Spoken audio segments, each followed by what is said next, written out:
Olá, seja muito bem-vindo à nossa página, a página da Igreja Presbiteriana de Ipameri. Você é o nosso convidado especial para cultuar o Senhor conosco, para cantar e louvar o nome do Senhor e também para meditar até o final da palavra do Senhor. Nesse momento nós vamos cantar ao Senhor e eu convido você a participar conosco desse momento de cântico. Deus enviou seu Filho amado pra me salvar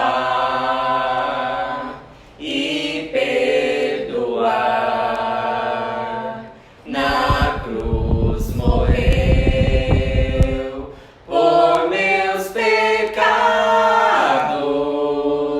mas ressurgiu e vivo com o Pai está. Porque Ele vive, posso crer no amanhã. Porque Ele vive, temor não há. Mas eu bem sei, eu sei que a minha vida está nas mãos do meu Jesus, que vivo está. E quando enfim chegar a hora em que a morte enfrentarei, sem medo então terei vitória, verei na glória o meu Jesus, que vivo está. Porque Ele vive, posso crer no amanhã. Porque Ele vive, temor não há. Mas eu bem sei, eu sei que a minha vida está nas mãos do meu Jesus, que vivo está.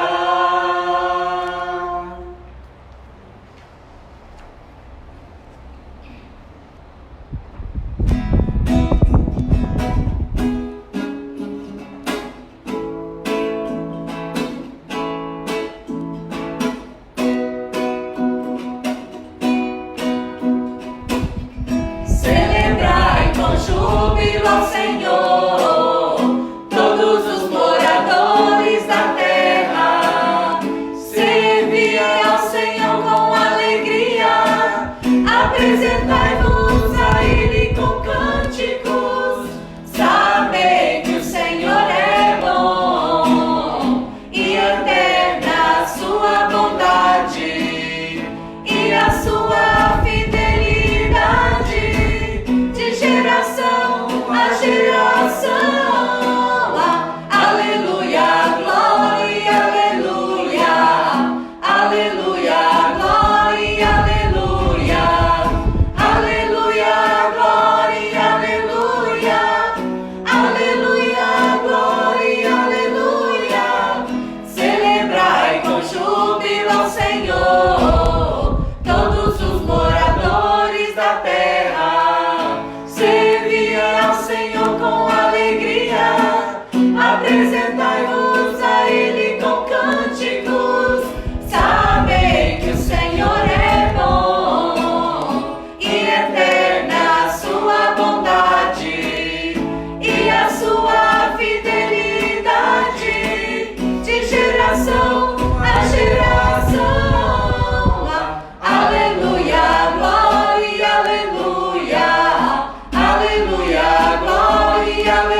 Você que chegou aqui agora, seja muito bem-vindo. Vamos orar ao Senhor, aprendemos um pouco mais da palavra de Deus.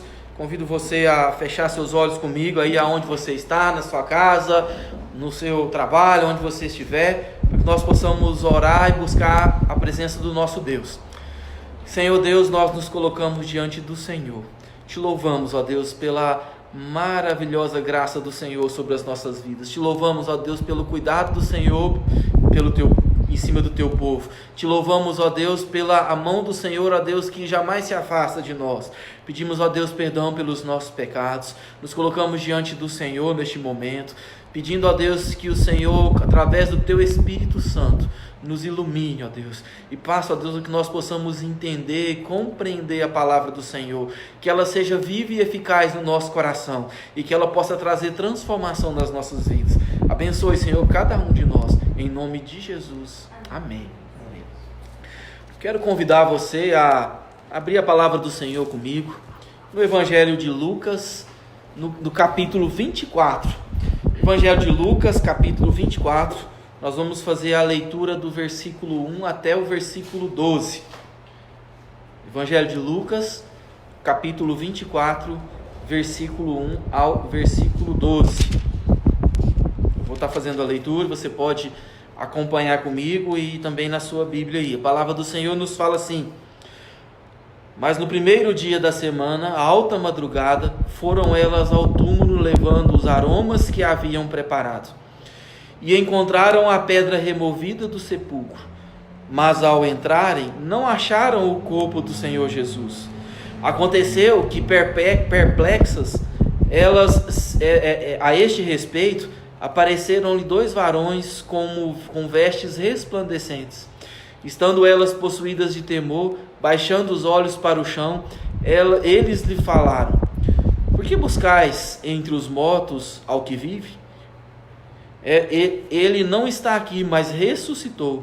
Lembrai-vos do que vos preveniu, estando ainda na Galiléia, quando disse: importa que o Filho do Homem seja entregue nas mãos dos pecadores e seja crucificado e ressuscite ao terceiro dia. Então se lembraram das palavras e, voltando do túmulo, anunciaram todas estas coisas aos 11 e a todos os demais que com eles estavam. Era Maria Madalena, Joana e Maria, mãe de Tiago. Também as demais que estavam com elas confirmaram estas coisas aos apóstolos. Tais palavras pareciam como delírio e não acreditaram nelas. Pedro, porém, levantando-se, correu ao sepulcro e, abaixando-se, nada mais viu, senão os lençóis de linho, e retirou-se para casa maravilhado do que havia acontecido. Amém. Louvado e exaltado seja o nome do Senhor. Quando nós olhamos para textos como esse, nós lembramos da maravilhosa graça do Senhor, do maravilhoso poder de Deus que venceu sobre a morte. Quando nós pensamos na nossa realidade, cemitérios, sepulturas não são um lugar onde normalmente as pessoas gostam de visitar. A maioria de nós, tenho certeza, que já teve experiências com túmulos ou com cemitérios, nenhuma delas muito agradável. Túmulos representam o fim, sepultura representa perdas, cemitérios representam a morte. E quando nós vamos lá para enterrar ou visitar alguém que nós lamentamos a morte dessas pessoas, nós vamos lá em um momento de tristeza e de muita dor. E eu acredito que todos saibam disso, inclusive aqueles que sepultaram Jesus após a sua crucificação. No entanto, a história da visita dessas mulheres ao túmulo de Jesus durante a Páscoa é a celebração de uma reviravolta em toda a história, uma grande inversão de tudo o que até então acontecia e que nunca mais continuou sendo a mesma coisa. O que aquelas mulheres dedicadas estavam percebendo é que aquele túmulo era não uma fonte de tristeza, mas uma fonte de uma alegria inimaginável, porque aquele túmulo estava vazio.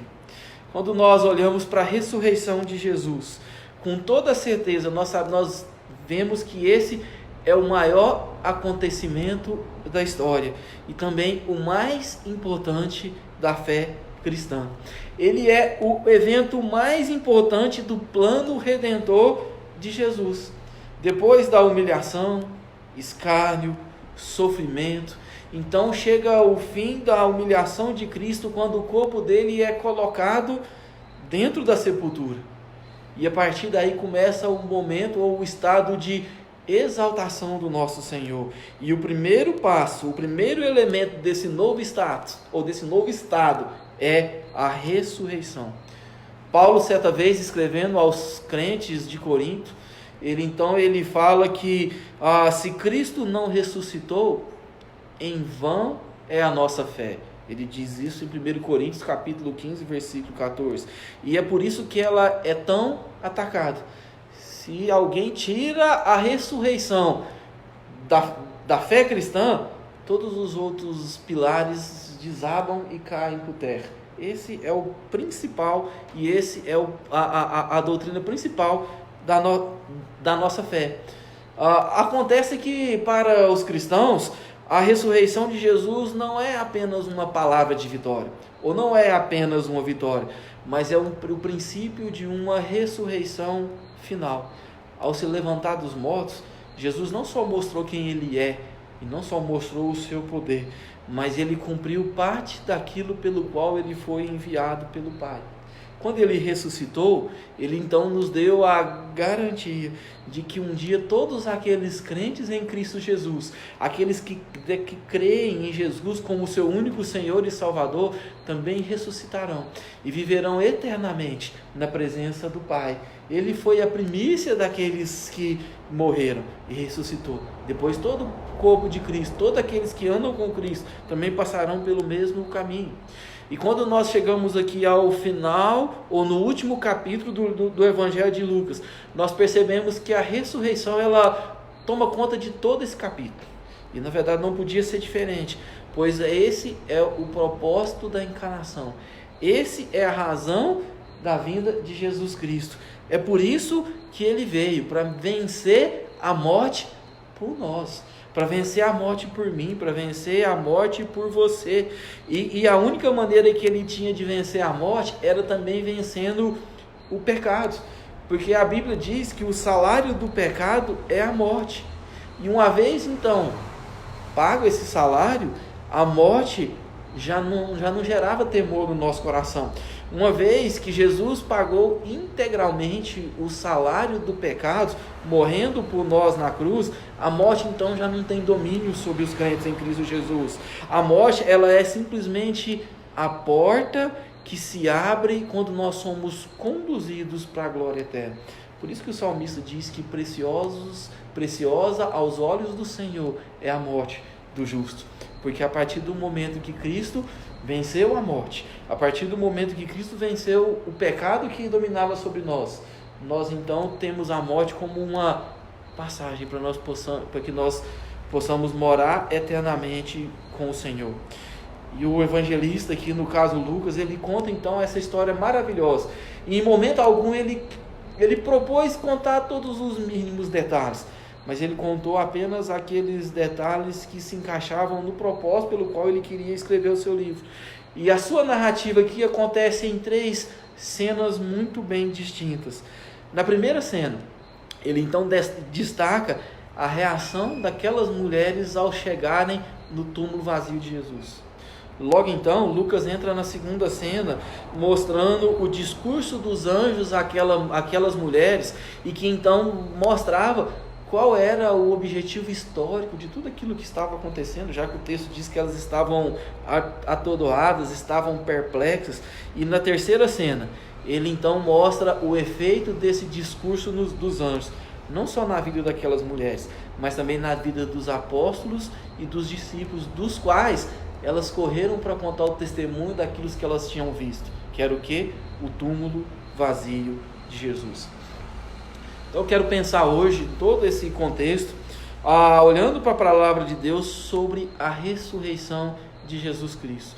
E nós vamos olhar na ressurreição de Jesus Cristo nesse dia, na Páscoa, ou que se comemora, ou que se olha a Páscoa, pensando no sacrifício de Jesus e tudo aquilo que ele representa nesse sacrifício. Nós vamos olhar na ressurreição de Jesus pensando em 3 testemunhos: o testemunho das mulheres, o testemunho dos anjos e o testemunho dos discípulos. Em primeiro lugar, nós vemos a chegada ao túmulo e o testemunho das mulheres. Vamos entender um pouco a cena. No primeiro dia da semana, o texto começa nos dizendo a alta madrugada, ou seja, no domingo, bem cedo, bem de madrugada, quando o sol estava começando a raiar, aquelas mulheres então foram até o túmulo de Jesus. Que mulheres? O versículo 10 nos fala: Maria Madalena, Joana, que Lucas capítulo 8, versículo 3 nos fala que era mulher de Cusa, procurador de Herodes, Maria, mãe de Tiago, não o Tiago irmão de Jesus, mas o Tiago menor, filho de Alfeu, e ele fala de algumas demais mulheres, que Marcos nos cita, por exemplo, Salomé, capítulo 16, versículo 1, talvez estava com eles também Susana, que sempre acompanhava as mulheres ali caminho de Jesus, e umas outras mulheres que o texto não nos fala. O que elas foram fazer? O texto nos fala que elas foram levar os aromas que haviam preparado. Segundo o versículo anterior, no capítulo 23, toda essa preparação começou na sexta-feira, mas como Jesus ali, morreu no final do dia e já estava chegando o sábado, elas tiveram então que parar para observar o sábado, e depois elas foram logo de manhã no domingo para acabar de fazer toda aquela preparação ao corpo de Jesus. Por que isso? Naquele clima em particular, a decomposição do corpo é muito rápida, de forma que elas terem parado no sábado, elas tinham então que no domingo chegar lá cedinho para ungir o corpo de Jesus, para passar todos aqueles aromas ali, todos aqueles perfumes bem cedo, e elas então fizeram isso. Essa é um pouco da cena que nós olhamos. O que elas não esperavam é que elas chegassem no túmulo e encontrassem um túmulo vazio. O que elas esperavam, o que elas pensavam é que elas iam encontrar um morto. E ali surgiram então várias surpresas que elas puderam presenciar. A primeira delas, no versículo 2, é quando elas encontraram, ou no versículo 3, é quando elas encontraram e elas viram a pedra removida, no versículo 2. Essa foi a primeira grande surpresa. Elas encontraram a pedra removida no sepulcro. Lucas não nos dá, como eu disse, maiores detalhes da sequência dos fatos que aconteceram antes daquelas mulheres chegarem ao túmulo de Jesus. Mas quando nós olhamos os outros evangelistas, eles então enriquecem a cena para que a gente possa entender o que foi que aconteceu. Aparentemente, aquelas mulheres não sabiam que o túmulo de Jesus havia sido selado e que havia sido colocado guardas para guardarem os túmulos. Mateus fala que isso aconteceu. Nós chegamos a essa conclusão porque Marcos mostra a preocupação delas enquanto elas iam até o túmulo de quem removeria a pedra para elas. Talvez elas pensassem que chegando lá tinha algum discípulo, chegando lá tinha alguém que poderia remover essa pedra para ela. Mateus também nos fala que houve um grande terremoto. Esse terremoto aconteceu porque um anjo do Senhor desceu do céu, chegou, removeu a pedra e se assentou sobre essa pedra. Ali no finalzinho do livro de Mateus, capítulo 28, versículo 2. E então acontece a cena que nós chegamos aqui, que essas mulheres chegaram, e essa foi a primeira grande surpresa que elas tiveram. A segunda grande surpresa foi que quando elas chegaram no túmulo, elas não acharam o corpo de Jesus. E o texto nos diz, no versículo 4, que elas então ficaram perplexas. Perplexas, talvez, tentando entender ou confusas de tudo aquilo que tinha acontecido, ou tentando achar explicação de por que a pedra estava removida, de por que Jesus não estava lá. É bem possível que elas tenham até pensado que alguém tivesse arrombado o túmulo e tivesse tirado a pedra e tivesse levado voluntariamente o corpo de Jesus. Aquilo que mais tarde nós vamos ver que é descartado totalmente. Essa foi a segunda surpresa que elas tiveram. E a terceira surpresa que elas tiveram foi que quando lhe apareceram 2 varões e começaram então a explicar o que havia acontecido. Mais à frente, no próprio capítulo 24, no versículo 23, nos é falado que esses varões eram anjos do Senhor. E isso explica um pouco o temor que elas ficaram. E isso também traz encorajamento ao nosso coração, quando nós vemos que o Senhor é o Deus dos céus, é o Deus da terra, e é Deus de todas as coisas, que Ele tem domínio sobre todas as coisas, e Ele faz tudo convergir para que aconteça exatamente os seus propósitos. Ele usa os acontecimentos históricos, e Ele usa os seres angelicais, tudo debaixo da sua ordem, para que tudo aconteça segundo o seu propósito e a sua vontade. É muito interessante quando nós paramos para pensar no Evangelho de Lucas, e nós vemos que Jesus Cristo selecionou os seus discípulos de 2 em 2 para saírem então e contar do maravilhoso plano de Jesus Cristo. E aqui essa mensagem continua por meio de 2 anjos que chegam até aquelas mulheres e contam o que estava acontecendo. Da mesma forma que os anjos contaram aos pastores que Jesus Cristo havia nascido, agora os anjos também contam àquelas mulheres que Jesus Cristo havia ressuscitado. Ele está vivo, conforme foi prometido. E a reação daquelas mulheres que nós vemos aqui no versículo 5 é mais do que óbvia. Elas então saíram de perplexidade e começaram a ficar temorosas, a ter temor, porque elas viram 2 anjos ali na frente delas, e elas ficaram possuídas de temor, diz o texto, baixando a sua cabeça. O que isso mostra para nós? O que isso mostra ao nosso coração? O que isso acrescenta à nossa fé? O que isso fala comigo e fala com você? A cena em si, ela é muito importante para todos nós cristãos, porque ela engrossa a fileira das comprovações históricas da ressurreição de Cristo, que sem dúvida é uma das doutrinas mais contestadas da fé cristã. Um corpo ressuscitado não precisava da pedra ser removida para ele sair. Posteriormente nós vemos que Jesus se apresenta aos seus discípulos passando por entre a parede. Os corpos ressuscitados, eles transcendem as leis naturais.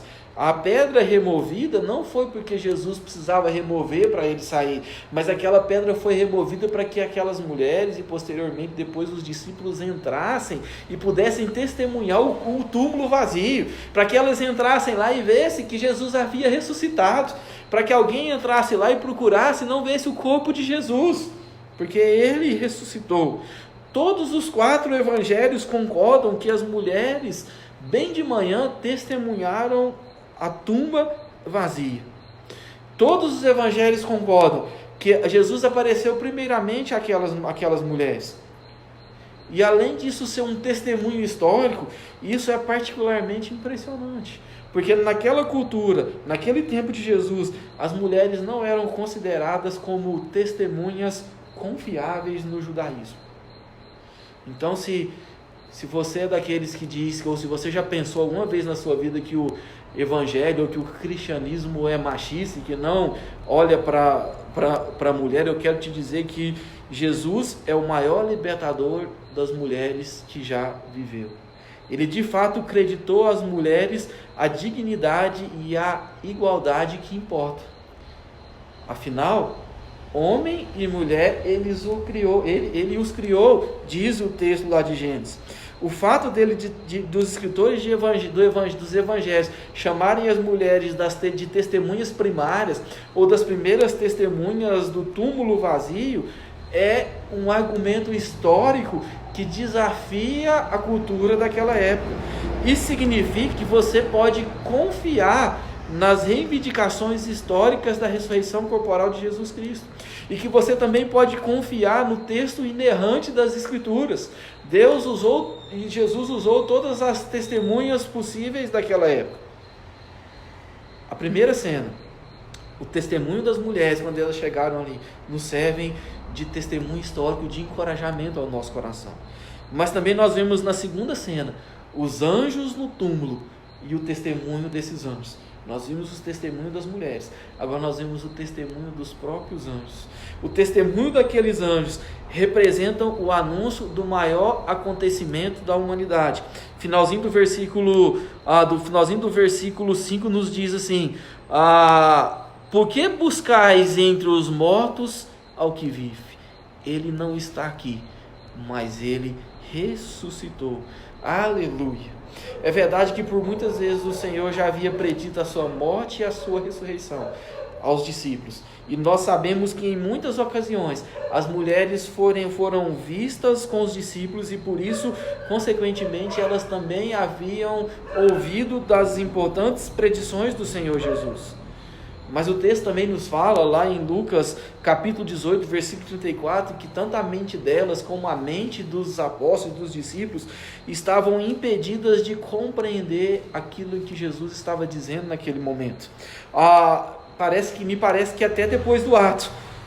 No entanto, o fato de Jesus ter dito, ou ter predito várias vezes, que ele ressuscitaria, que ele no terceiro dia ressuscitaria, mostra que se ele não tivesse feito isso, se isso não tivesse de fato acontecido, ele seria o maior mentiroso da história, que de fato não é verdade, porque ele ressuscitou. O que nós podemos ver aqui é que a segunda grande evidência da ressurreição de Cristo acaba sendo a própria revelação divina. Os anjos acabam reafirmando aquilo que o próprio Jesus Cristo havia dito.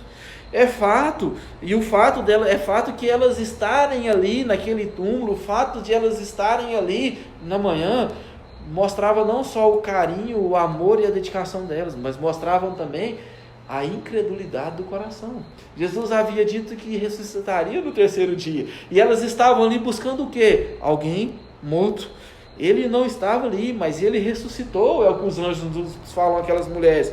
Lembrai-vos do que ele vos preveniu, versículo 6, estando ainda na Galiléia, foi isso que disse os anjos. Mas elas estavam ali, buscando o Senhor. É claro que nós não podemos culpá-las. Talvez, eu não sei se eu e você também faríamos a mesma coisa. Imagine a montanha russa de sentimentos que estavam no coração e na vida daquelas mulheres, daqueles discípulos de Jesus Cristo. Chocadas pelas tochas e pelos guardas dos templos, que então foram lá buscar o Senhor Jesus e levaram ele até o Gólgota. Poxa, Senhor Jesus Cristo preso, o mestre, por quê? Imagina as cenas que elas tinham visto, o que estava acontecendo com Judas. Ele não era um dos discípulos de Jesus e agora estava traindo Jesus, e todas aquelas acusações proferidas pelas autoridades, e os espancamentos, e a execução como um criminoso, e o insulto, e a cruz, e todos aqueles acontecimentos, aquela escuridão entre o meio-dia e as 3 horas, e aquela situação do véu no templo se rasgar de cima a baixo. Olha o tanto de acontecimento que estava na cabeça daquelas mulheres, daqueles homens. Eu acredito que a minha reação, que a sua reação, seria de incredulidade, tanto quanto eram daquelas mulheres, assim como foi dos discípulos um pouco mais à frente. Mas a pergunta que fica: qual a relação entre o testemunho dos anjos e a nossa vida? Qual a relação entre o testemunho daqueles servos enviados por Deus e o que verdade que isso tem para as nossas vidas? A verdade é que esse texto reforça a ideia de que a morte e a ressurreição de Jesus eram necessários para que nós pudéssemos ser salvos em Cristo Jesus. A mensagem dos anjos reforça a missão do Filho de Deus. O versículo 7 nos diz: importa que o Filho do Homem seja entregue nas mãos dos pecadores e seja crucificado e ressuscite no terceiro dia. E se por um momento passou na sua cabeça, então são dos pecadores, eu não estou nisso. O termo grego usado aqui é antropos, que é homens, considerando toda a humanidade, todo ser humano como sendo afligido pelo pecado. Era necessário que Jesus fosse morto, que Jesus fosse entregue à morte por causa dos nossos pecados. Era necessário também que ele ressuscitasse para que nós pudéssemos ser justificados em Cristo Jesus. Para Paulo, a morte de Cristo não teria eficácia se ela não mostrasse as evidências de que esse sacrifício foi verdadeiramente aceito pelo próprio Pai. E a ressurreição de Cristo, o fato dele ter vencido a morte, dele ter quebrado os aguilhões da morte, mostra de que esse sacrifício foi plenamente aceito diante do Pai. Era necessário que Jesus Cristo morresse, e mais ainda que ele ressuscitasse, pois a ressurreição marca a grande mudança na história. Salvação para aqueles que creem e condenação para aqueles que permanecem incrédulos. Para aqueles que creem em Jesus, todos esses têm um antes de Cristo e um depois de Cristo, porque a história é mudada. Por isso a ressurreição ela é tão confrontada, por isso a ressurreição ela é tão combatida. Mas quando nós olhamos para o túmulo vazio é a evidência da ressurreição de Cristo e é a esperança da nossa salvação. Era necessário que Cristo morresse, era necessário que Ele ressuscitasse, para que Ele fosse a primícia e nós então pudéssemos ressuscitar em Cristo Jesus. O testemunho daqueles anjos e a ressurreição de Cristo Jesus conforta o nosso coração, porque nós sabemos que por causa desse sacrifício os nossos pecados estão perdoados, porque nós sabemos que por causa desse sacrifício nós temos um Salvador que intercede constantemente por nós diante do Pai, porque nós sabemos que por esse sacrifício nós também um dia teremos os nossos corpos transformados e viveremos eternamente na presença do Pai. Aleluias, glória a Deus. Isso é refrigério, isso é conforto, isso é encorajamento ao nosso coração, como o próprio Jesus Cristo diz em Apocalipse capítulo 1 versículo 17 e 18: eu sou o primeiro e o último e aquele que vive. Disse Jesus: estive morto, mas agora estou vivo pelos séculos dos séculos e tenho as chaves da morte e do inferno. O Senhor Jesus Cristo nos tirou do inferno, por isso era necessário que Ele morresse e que Ele ressuscitasse, e o testemunho dos anjos nos mostra isso. Em terceiro lugar, e não menos importante, nós vemos o relato do túmulo vazio e o testemunho dos discípulos. A mensagem daquelas mulheres, além delas terem sido as primeiras testemunhas humanas oculares da ressurreição, elas também foram as primeiras a anunciarem a ressurreição de Jesus Cristo. O versículo 9 nos fala que elas então, voltando do túmulo, anunciaram todas essas coisas aos 11 e todos os demais que com eles estavam. E qual foi a relação deles? Qual foi a reação deles diante de tão maravilhoso testemunho? Assim como elas, a primeira reação foi a incredulidade. A incredulidade dos discípulos, primeiramente, poderia vir devido à visão comum de que o testemunho das mulheres não era fidedigno.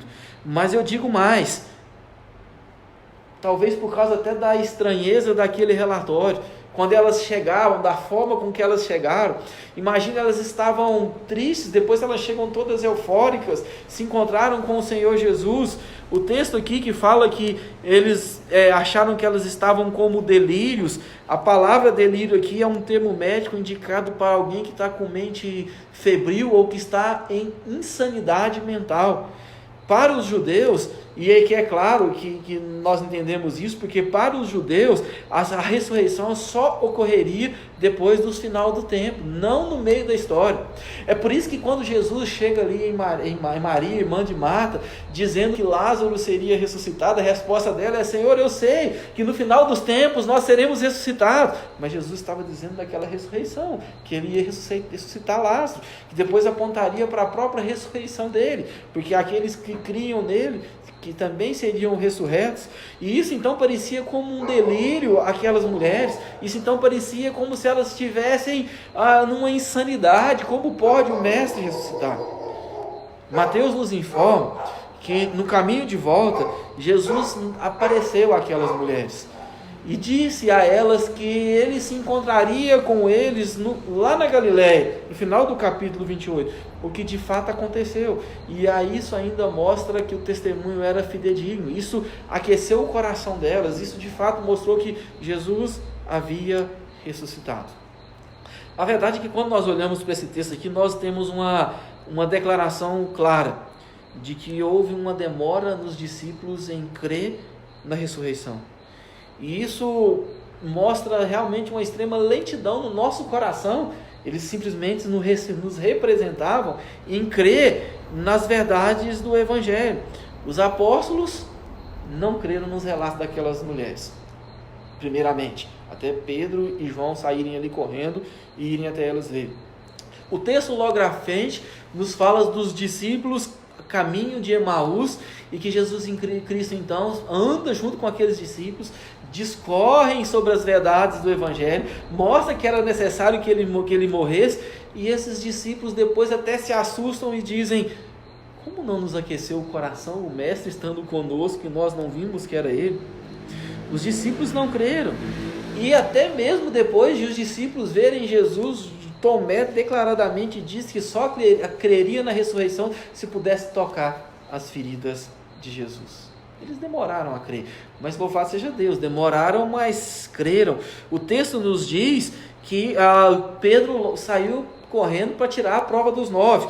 Versículo 12 nos fala que ele se levantou e correu até o sepulcro e abaixou-se e nada mais viu senão os lençóis de linho. Então retirou para casa maravilhado do que havia acontecido. Segundo o Evangelho de João, Lucas aqui só nos fala de Pedro. Segundo o Evangelho de João, um outro discípulo também havia corrido com Pedro, inclusive correu mais rápido do que ele e chegou ali no túmulo e constatou aquilo. E na verdade João estava falando dele mesmo, João que saiu juntamente com Pedro. Mais uma vez nós vemos aqui o testemunho do túmulo vazio, mostrando a ressurreição de Jesus como ato histórico e fidedigno de algo que aconteceu verdadeiramente. Jesus Cristo ressuscitou.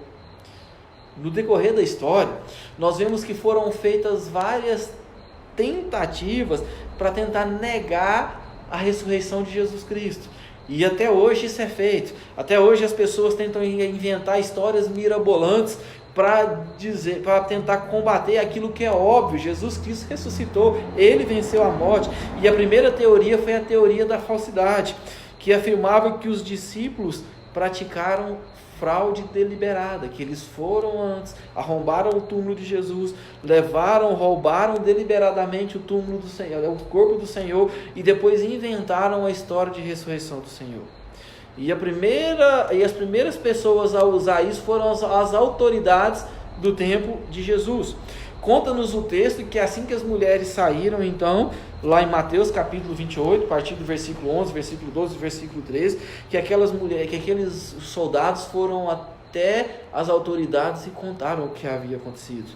Contaram o quê? Que um anjo havia descido, que tinha ocorrido um grande terremoto, que a pedra havia sido removida e que o anjo sentou em cima da pedra, e que aqueles soldados ali ficaram então como mortos. E conta o texto que então aquelas autoridades subornaram aqueles guardas para dizer que eles haviam dormido e que os discípulos de Jesus haviam entrado e haviam roubado o corpo de Jesus. Mas a história é perfeita e Deus deixa a história para que ela seja comprovada. Aquelas faixas provam que nenhum outro discípulo havia estado ali e que também nenhum inimigo de Jesus ou do povo de Deus havia entrado e roubado o corpo. Em qualquer um dos casos, aquelas faixas jamais ficariam ali, porque o corpo seria levado às pressas, e aquelas faixas ali mostram que ela foi tirada do rosto de Jesus de maneira muito calma, de maneira meticulosa, de maneira cuidadosa e colocada ali de lado. Nós sabemos pelos relatos bíblicos que o próprio Senhor Jesus tirou o lençol que estava sobre a sua cabeça e que dobrou e colocou ali à parte. Você pode ler os textos de João capítulo 20, a partir do versículo 7, que você vai ver isso.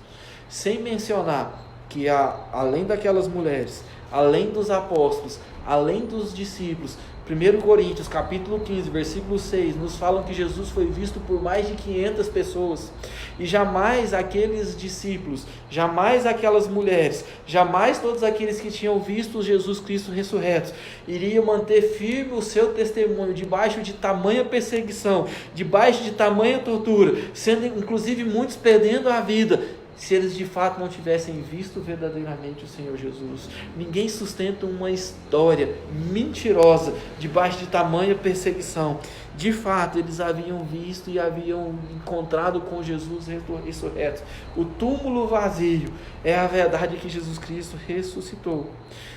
E textos como esse, já indo para a conclusão, encorajam a nossa fé.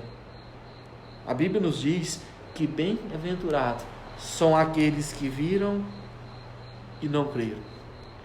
Mas mais uma coisa ainda falta. A resposta à morte e à ressurreição de Jesus ainda precisa ser examinada. pelo seu testemunho, ainda precisa ser examinada pela a sua resposta à ressurreição de Cristo. Talvez como aqueles discípulos no início, talvez como aquelas mulheres, você sacuda sua cabeça e pensa: isso tudo é bobagem. Ninguém pode vencer a morte. Ninguém pode ressuscitar e levantar de um túmulo depois de ter perdido a sua vida. Pois eu quero te dizer que Paulo, quando ele escreve aos Coríntios, ele usa um argumento muito convincente ao seu coração. 1 Coríntios, capítulo 15, versículo 17 a 19. 1 Coríntios, capítulo 15, versículo 17 a versículo 19, ele nos diz assim: se Cristo não ressuscitou, é vã a sua fé, é vã a nossa fé, é vã a vossa fé, que ele fala o texto lá. E ainda permaneceis nos seus pecados. E ainda mais, os que dormiram em Cristo pereceram. Se a nossa esperança em Cristo se limita apenas a essa vida, somos os mais infelizes de todos os homens. Negar a ressurreição de Cristo é esmagar a principal pedra sobre a qual nós colocamos o nosso testemunho. É esmagar a principal verdade sobre a qual nós cremos na nossa salvação. Se você não crê na ressurreição de Cristo, você ainda está perecendo nos seus pecados, porque os seus pecados ainda não foram lavados e remidos pelo sangue de Cristo. Por isso eu quero colocar diante de você que você pense e que nós pensemos bem ao nosso coração. O que nós podemos levar de aprendizado para as nossas vidas? Primeiro, coloque os seus olhos nele. Glória ao Senhor de Israel. Glória ao Filho de Deus. Se você crê em Jesus como seu Senhor e Salvador, continue mantendo firme a sua esperança nele. Não desvie os olhos dele. Se você ainda não crê em Jesus como seu único Senhor e Salvador, medite sobre essa verdade. Peça para que o Espírito Santo ilumine a sua vida e que você possa de fato colocar a sua fé em Cristo Jesus, para que os seus pecados sejam perdoados, para que você seja lavado e remido pelo sangue de Cristo, e que para quando Jesus Cristo voltar e todos forem ressuscitados, ímpios e também aqueles que servem a Jesus, você possa então morar com o Pai eternamente, juntamente com Jesus Cristo. A segunda coisa, não limite sua esperança nesse mundo, mas espere confiadamente a eternidade nos braços do Pai. Como Paulo diz, se a nossa esperança se limita a esse mundo, nós somos os mais infelizes dessa terra. Coloque a sua esperança em Cristo. Ele ressuscitou e nós ressuscitaremos nele. Aleluia. Louvado e exaltado seja o nome do Senhor. Vamos orar. Eu quero orar mais uma vez com a sua vida. Senhor Deus, em nome de Jesus, nós te somos gratos. Nós te exaltamos, nós te glorificamos, porque o túmulo está vazio. Porque, Senhor, o Senhor é aquele único homem da história em que os ossos não estão no túmulo, em que nós não podemos encontrar o seu corpo, porque o Senhor ressuscitou, porque o Senhor está à direita de Deus Pai, e o Senhor está nos preparando o lugar para que nós possamos habitar com o Senhor. Louvado e exaltado seja o nome do Senhor, que essa verdade seja aplicada nos nossos corações, que o Senhor esteja com todos aqueles, ó Deus, que estão aqui nos ouvindo, que o Senhor esteja trazendo esperança, que o Senhor esteja trazendo, ó Deus, alegria no Senhor, que esse dia não seja um dia de tristeza, mas seja um dia de alegria, um dia de júbilo, um dia que nós podemos comemorar, louvar e exaltar a ressurreição de Cristo Jesus. Nós não choramos por um Cristo morto, mas nós nos alegramos por um Cristo ressuscitado. Nós não choramos por causa dos nossos pecados que nos levam para o inferno, mas nós louvamos ao Senhor, porque os nossos pecados são perdoados em Cristo Jesus. Que em nome de Jesus, o Senhor possa, ó Deus, estar com todos aqueles que estão nos assistindo. Esteja, ó Deus, com a família de cada um. Que a salvação alcance, Senhor, o coração de cada um. Que o Senhor possa trazer paz, que o Senhor possa trazer refrigério, que o Senhor possa trazer perdão. Que o Senhor, ó Deus, possa trazer, ó Deus, um pouco de alegria a cada coração. Em nome de Jesus, esteja com aqueles que estão enfermos. Traga, ó Deus, cura. Traga, ó Deus, prosperidade. E traga, ó Deus, salvação em Cristo Jesus. Em nome de Jesus, amém e amém. Que Deus te abençoe e que você possa refletir nessa maravilhosa mensagem no decorrer dessa semana. Em nome de Jesus, amém e amém.